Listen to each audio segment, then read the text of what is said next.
like to introduce you all to my movie collection here. It's got some really choice pieces. There's a good one.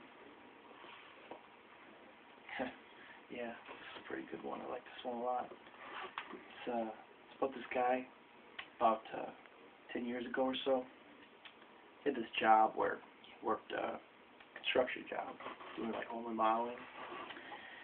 Well, one of his jobs was he had to run all these wires through this crawl space. It's a half basement, half crawl space, really weird setup.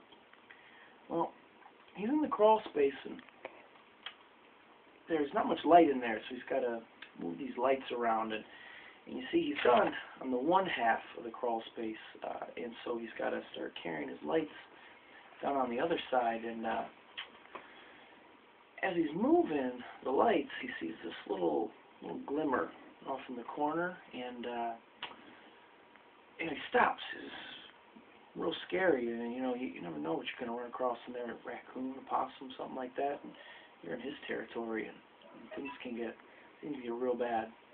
So he eases back with the light and sees that it's all right. Whatever it is, it's not moving. So he goes in for a little closer look and sees a little teddy bear in there.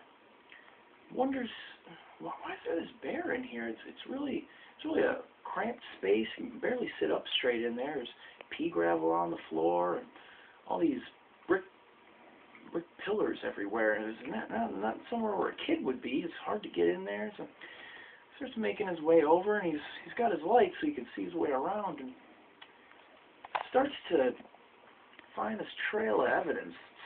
Starts to suggest some things that he's not quite sure if he can handle or not. He sees some real old beer cans, sees a couple old six-pack holders, and he comes across some condoms.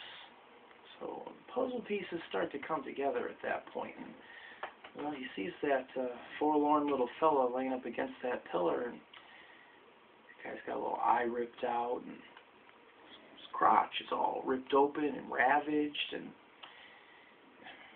upon closest inspection, he realizes he's entombed in this coat of semen that looks like it has to be at least 20 years old. And the guy stops and thinks to himself, why is this in here? Where could this have come from? And he thinks, oh, well, the homeowner told me he's been here since they started his family, and they've got a daughter and a son. So one thing leads to another, and figure out its son was down there drinking dad's beer and humping on sister's teddy bear. So had to get his job done, so he gets done as fast as he can. He gets out of there, and his partner leaves, so he's just there by himself. And the homeowner comes and stops him and says, well, I've got some other business to attend to, so I'm going to have somebody come by and close up the house. So the guy says, all right, cool, whatever. And the homeowner tells him it's my son's going to come by. Well, the last thing this guy wants to do is meet this teddy bear raper from in the basement, and but that's the way it's got to go. So he comes in, shows up, of course, with his wife and kids and everything in tow, and meets him at the door. And the guy says, hey, I hope everything is all right. Everything looks good. And the guy says, yeah, everything's good. Got everything all set up in the crawl space for you. And every ounce of blood drains out of his face because he knows that guy knows his secret. So it's just one I go back to from time to time. Glad you guys could share this time with me. Piece of my life.